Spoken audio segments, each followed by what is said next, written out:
Love you ജ്യോതി.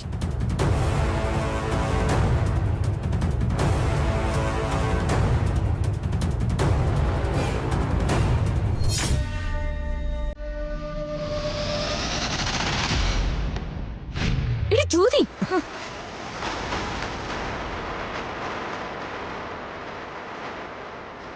എന്താ നിങ്ങൾ ഈ കാണിക്കുന്നേ? ചോദിച്ചത് കേട്ടില്ലേ?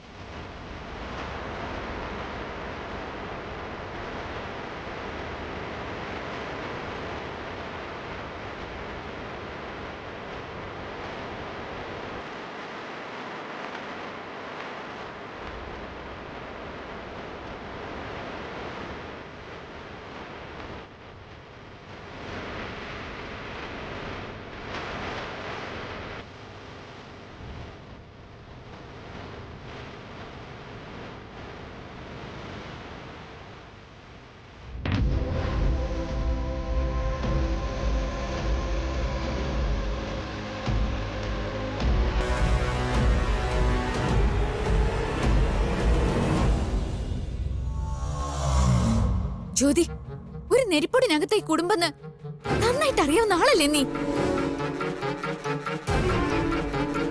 എനിക്ക് പകരം നിന്റെ ഏട്ടനാണ് ഈ കാഴ്ച കണ്ടിരുന്നതെങ്കിൽ നിങ്ങൾ രണ്ടുപേരും ജീവനോട് ഉണ്ടാവുമായിരുന്നോ? നിത്യേച്ചി, മിണ്ടി പോരുത്.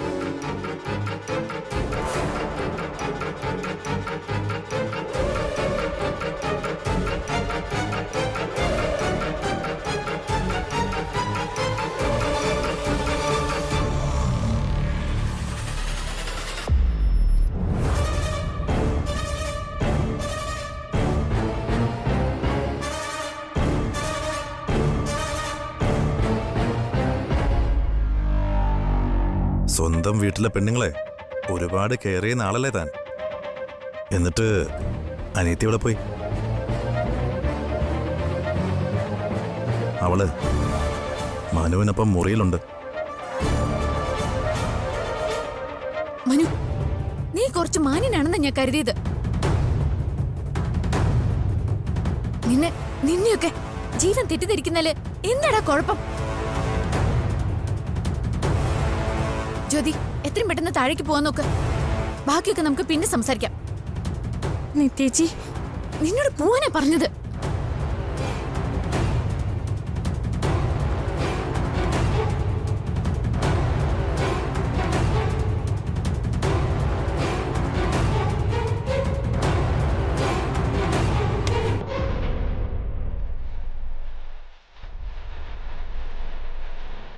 പോവാനല്ലേ പറഞ്ഞത്?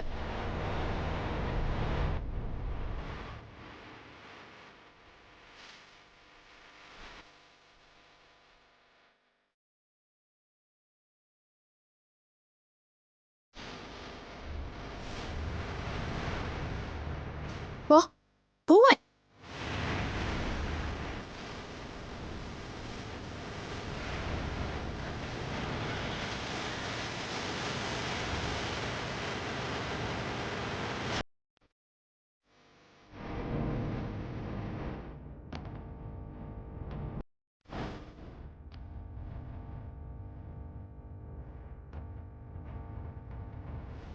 ഇതെന്താ മണി?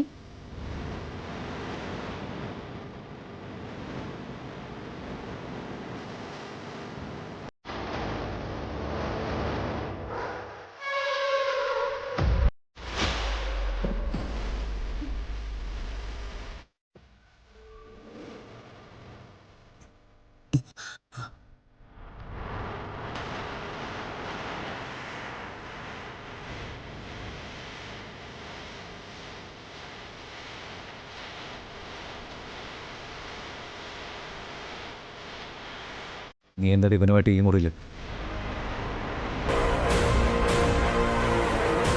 ചോദിച്ചത് കേട്ടില്ലടി. എത്ര നാളാടി ഇത് തുടങ്ങിയിട്ട്?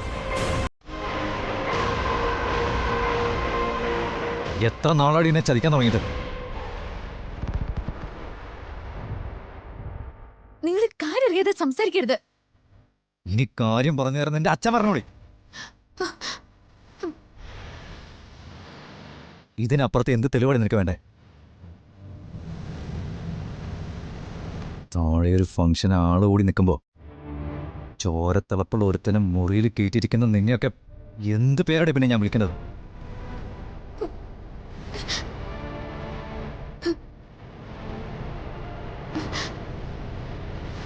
കാണട്ടെ, നിനക്ക് വന്ന പ്രണയലേഖനം കാണട്ടെ.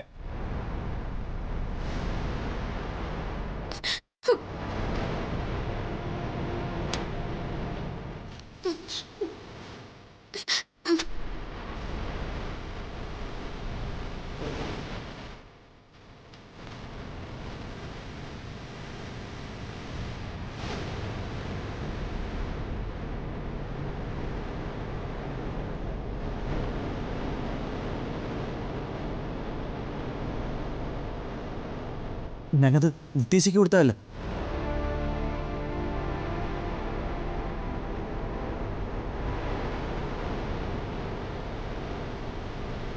ഇത്രയും കാലം ഞാൻ നിന്നെ സംശയിച്ചപ്പോ അതെന്റെ ഭ്രാന്ത്. ജീവൻ സൈക്കോ.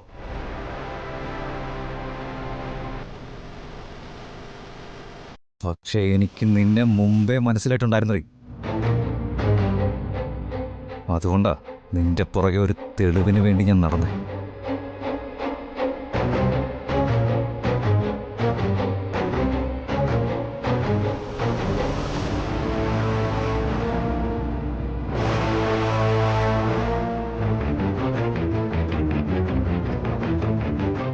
ഭർത്താവിന്റെ മുന്നിൽ വെച്ച് അയാളെ ചതിക്കുന്നവരുടെ ശിക്ഷ എന്താണെന്ന് അറിയാം നിനക്ക്?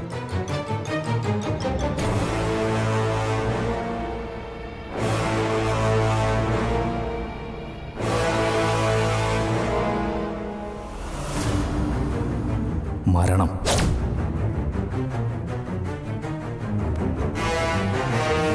മരണം തന്നെ ആടി. ജീവ, വേണ്ട, വേണ്ട, ജീവ,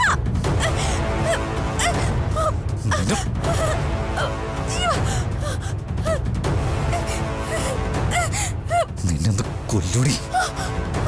ജീവ,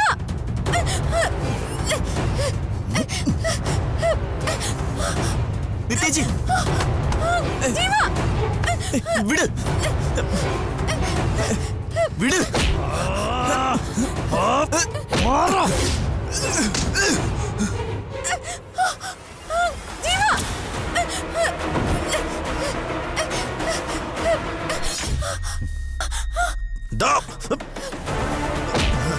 സുധി, വേണ്ട, സുധി.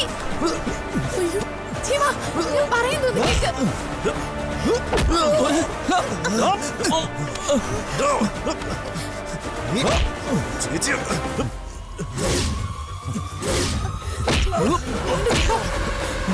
സുധി, അടിച്ചു കൊല്ലണം.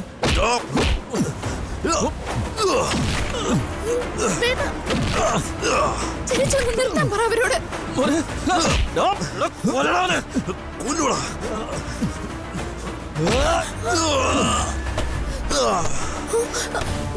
സുധി,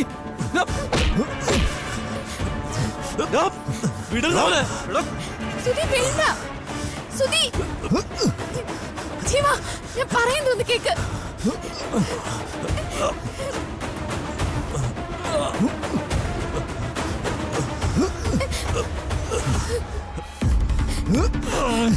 വേണ്ട ജീവ, സുധി. നിന്റെ പരിശുദ്ധിയായ പെങ്ങളുടെ തനിനിറം ഞാൻ പറഞ്ഞുതരണ. ഞാൻ നിൽക്കുന്നുണ്ടോ?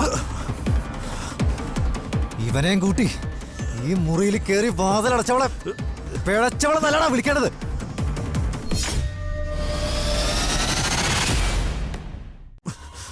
എടാ, എന്റെ കൊച്ചിനെ പറയുന്നതാ. ചിരിച്ച.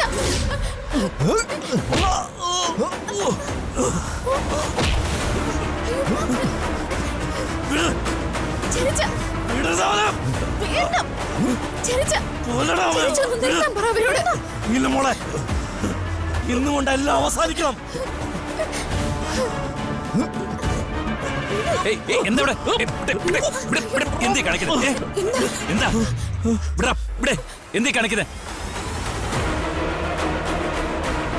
നിങ്ങളുടെ വൈരാഗ്യം ഇതുവരെ തീർന്നില്ലേ?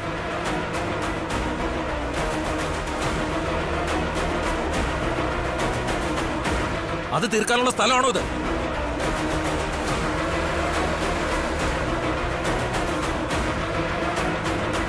എന്ത് ശിവനന്ദേട്ടാ, പിള്ളേര് തമ്മിൽ തല്ലുന്നത് കണ്ടിട്ടും ഇങ്ങനെ എങ്ങനെ നോക്കി നിൽക്കാൻ പറ്റുന്നത്?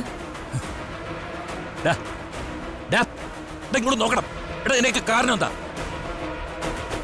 ദേ, ഇത് തുടങ്ങി വെച്ച നീയാണെങ്കിലും ഇവനാണെങ്കിലും ഇതിന്റെ കാരണക്കാരൻ ഈ നിമിഷം ഈ വീട്ടിൽ നിന്ന് പുറത്തേക്ക് ഇറങ്ങണം. ഇറക്കി വിടും ഞാൻ.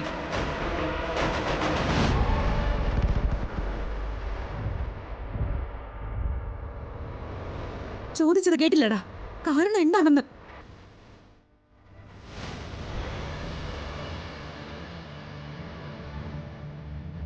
കാരണം പറയണല്ലേ?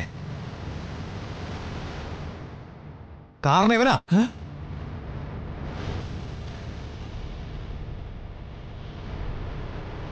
ഇത്രയും കാലം ഇവന്റെ അനുജത്തിക്ക് എന്നോടായിരുന്നു നോട്ടം. ഇപ്പൊ ഇവന് വേണ്ടത് എന്റെ അനുജത്തിയാ.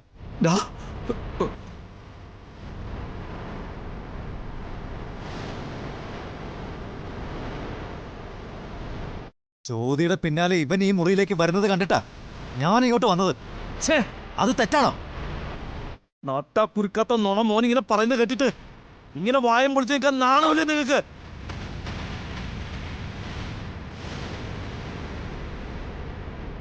ഞാനും എന്റെ ഭാര്യയും മക്കളും ഒരുമിച്ച് അങ്ങോട്ട് വന്നത്. അപ്പൊ പിന്നെ എങ്ങനെ എന്റെ മകൻ അവന്റെ പെങ്ങളെ പിടിച്ചെന്ന് പറയാ? പറ.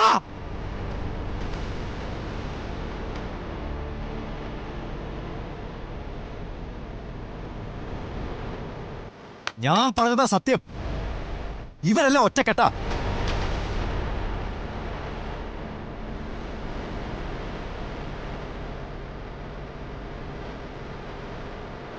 ഒരാൾക്കൊരാളോട് ഇഷ്ടം തോന്നിയ അത് ഇത്രയധികം കുഴപ്പം പിടിച്ചൊരു കാര്യമാണോ? അങ്ങനെ എന്തെങ്കിലും നീ കണ്ടെങ്കിൽ താഴെ ഞങ്ങൾ ഉണ്ടായിരുന്നല്ലോ, വിളിക്കാൻ വരുന്നില്ലേ ഞങ്ങളെ? ആന്റി, ഞങ്ങൾ കയറി വന്നപ്പോ കണ്ട കാഴ്ച ഞങ്ങളുടെ പെങ്ങളുടെ കഴുത്തല്ലേ ഇവൻ പിടിച്ച് ഞെരിക്കുന്ന.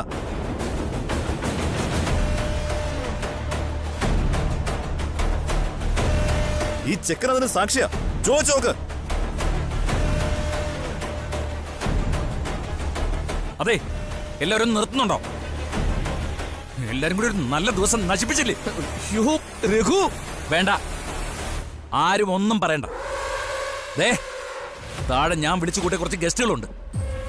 വന്ന അതേ മാന്യതയോടെ എനിക്ക് അവരെ തിരിച്ചുവിടണം. അത് കഴിഞ്ഞ് രഘുവിന്റെ കുടുംബത്തിന് തീ വെക്കോ, ചുട്ടരിച്ച് കളയോ, എന്തുവേണമെങ്കിലും ചെയ്തോ ചെയ്തോ.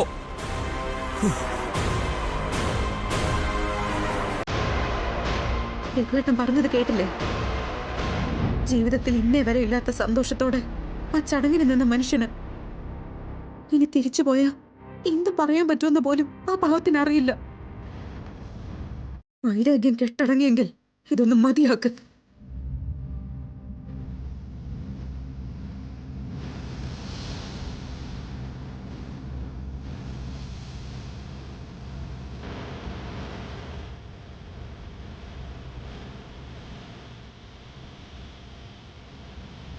ചെറിച്ച,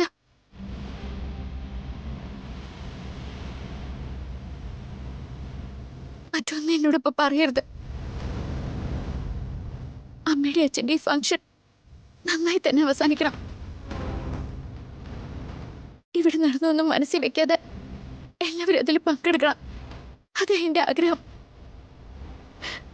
പഠിച്ച കുട്ടിയല്ലേ നീ? സ്വന്തം ജീവന് പോലും ഭീഷണി ഉണ്ടായിട്ട് പ്രതികരിക്കാൻ മടിക്കുന്നത് എന്തിനാ? എന്റെ മോളെ എത്ര കാലം നിനക്ക് ഇങ്ങനെ കിടക്കാൻ പറ്റും? ചെറിയച്ഛ മോളെ സഹായിക്കാനേ നോക്കിയിട്ടുള്ളൂ. പക്ഷെ കിട്ടുന്ന മുഴുവൻ തിരിച്ചല്ലേ? ഇന്ന് ഇതിനൊരു തീരുമാനം ഉണ്ടാക്കാതെ ചെറിയച്ഛൻ ഇവിടുന്ന് മടങ്ങില്ല മോളെ. അയ്യോ ചെറിച്ച, അച്ഛനൊന്നും അറിയാതിരിക്കാനും ഇവിടെ അമ്മ വീണ് പോകാതിരിക്കാനും വേണ്ടിയാ ഞാൻ ഇത്രയും കാലം പിടിച്ചു നിന്നത്. എല്ലാം അമ്മയ്ക്ക് മനസ്സിലായിട്ടുണ്ട്. ആ മകനെ ചോദ്യം ചെയ്യേണ്ടത് ശിക്ഷിക്കേണ്ടതും ആ അമ്മയാണ്. ചെറിയ ടെൻഷൻ ആവണ്ട. എനിക്കിപ്പോ പഴയതുപോലെ പേടിയൊന്നുമില്ല. അടിച്ച് തിരിച്ചടിക്കാൻ ചെറിയച്ഛന്റെ മോൾക്ക് ഇപ്പൊ അറിയാം. ഗതി കെട്ടാല് ഇറങ്ങി പോരാനും.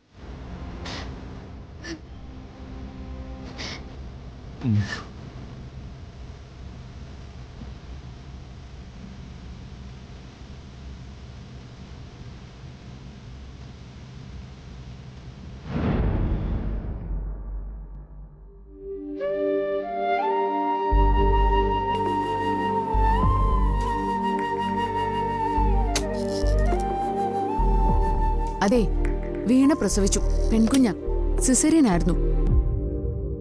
ഇപ്പൊ കുഴപ്പമൊന്നുമില്ല.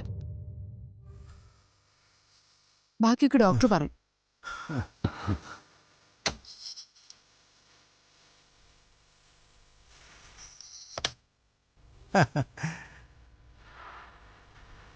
കുഴപ്പമൊന്നുമില്ലടാ.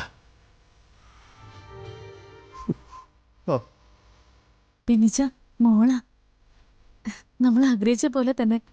എടാ നീ തിരക്ക് പിടിക്കാടാ. ഈ മാസത്തേക്കാതെ പ്രസവിക്കുന്ന കുഞ്ഞുങ്ങൾക്ക് എന്തോ ഒരു ഇത് പറയുമല്ലോ, ഈ ചൂട് കൊടുക്കാനും മറ്റുമായിട്ട്. അതൊക്കെ കുറച്ചു നേരം ഉണ്ടാവും. അതൊക്കെ കഴിഞ്ഞ് നിന്റെ കൈ കൊണ്ടുവന്ന് വെച്ച് തരും. അനീസേ, പേര് വല്ലതും കണ്ടുവച്ചിട്ടുണ്ടോ നീ? പിന്നെ അതൊക്കെ എന്നേ കണ്ടുവച്ചിരിക്കുന്നതാ. മോളെ എപ്പോഴും നമ്മുടെ കയ്യിലേക്ക് കിട്ടുക ബെന്നിച്ച. എന്റെ ജീവിതത്തില് ആ വേറെ ഒരു കാര്യത്തിൽ ഞാൻ ഇത്രയും സന്തോഷിച്ചിട്ടില്ല. ആ കുഞ്ഞെന്നെ അച്ഛാ തന്നെ വിളിക്കും. ഇനിയിപ്പം വീണ വിലക്കിയാലും ശരി, എന്റെ മോൾ എന്നെ അച്ഛാന്ന് എന്നെ വിളിക്കും. ആ എത്രയും പെട്ടെന്ന് മോളൊന്ന് വളർന്നിട്ട് അപ്പാന്നൊന്ന് വിളിച്ചാൽ മതിയായിരുന്നു. അപ്പൊ എന്താ എന്നെ അമ്മച്ചീന്ന് വിളിക്കണ്ടേ? വിളിക്കും, രണ്ടാളെയും വിളിക്കും. അമ്മാവാ, ഞാൻ എന്തെങ്കിലും ഒരു മധുരം വാങ്ങിച്ചിട്ട് വരട്ടെ. അല്ലാതെ ഇതെങ്ങനെയാ ആഘോഷിക്കുക? മധുരം ഞങ്ങൾ കൊണ്ടുവന്നിട്ടുണ്ട്. ഇതിൽ തുടങ്ങാം. ഇനിയിപ്പോ കുഞ്ഞിന്റെ ഓരോ കാര്യങ്ങളും ഗംഭീരമായിട്ട് നമുക്ക് ആഘോഷിക്കണം. ഒന്നിലൊരു കുറവും വരുത്തില്ല.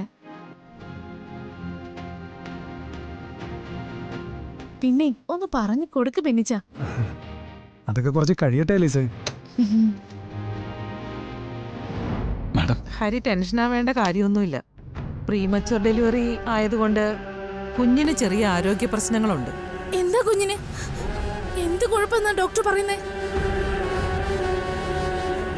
മോളെ നല്ല രീതിയിൽ ഞങ്ങൾക്ക് കിട്ടില്ലേ? മോൾക്ക് എന്താ പറ്റിയെന്ന് ചോദിക്ക് ബെന്നിച്ച. താനൊന്ന് വന്നേ, വാ. അതാരാ? വീണയുടെ ക്ലാസ്മേറ്റിന്റെ ചേച്ചിയാ. ഇവിടെ ഇരിക്കും. അലീസ, കുഴപ്പമൊന്നും ഉണ്ടാവില്ല. അവർക്ക് കുഞ്ഞുങ്ങളില്ലാത്തതുകൊണ്ട് വീണെ അവർ ഒരുപാട് കെയർ ചെയ്തിരുന്നു.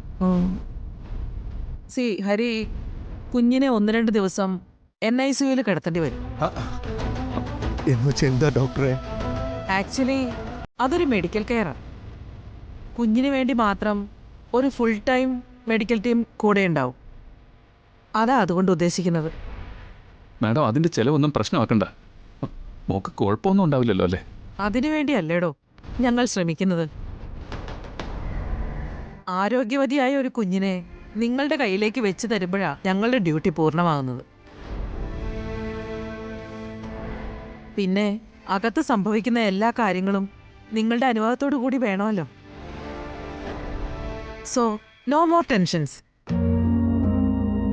ഓക്കെ?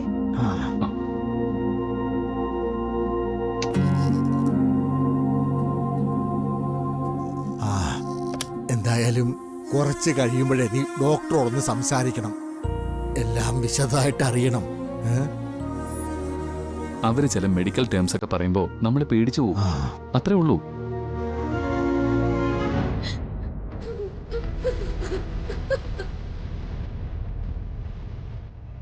ഇതെന്താ അമ്മാവ് ആ സ്ത്രീ ഇങ്ങനെയൊക്കെ?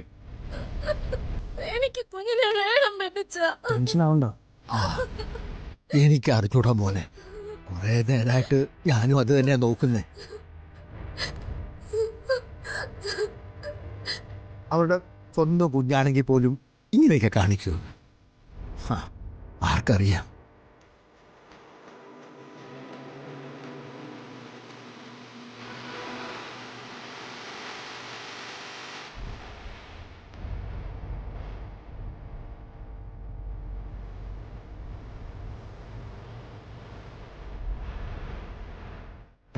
സമയം കുറേയില്ലേ, അച്ഛൻ ഇറങ്ങാം.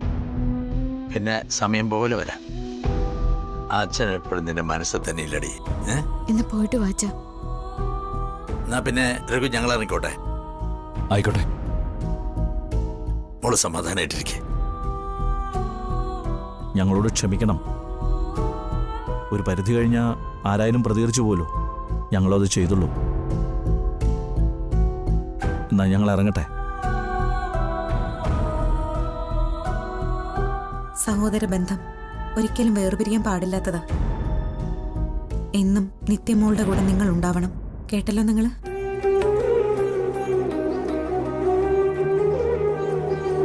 കുറച്ചു ദിവസം കഴിഞ്ഞിട്ട് നമുക്ക് എല്ലാവർക്കും കൂടി ഒന്നിച്ചു കൂടണം. അതിപ്പോ ഞങ്ങൾ അങ്ങോട്ട് വരികയോ നിങ്ങൾ ഇങ്ങോട്ട് വരികയോ എങ്ങനെയായാലും മതി. ഞാൻ പറയാം. ആയിക്കോട്ടെ. ഇനി ഏട്ടന്റെ അടുത്ത് വരുമ്പോ വീട്ടിലും കൂടെ കേറാൻ മടിക്കണ്ട. ഉം.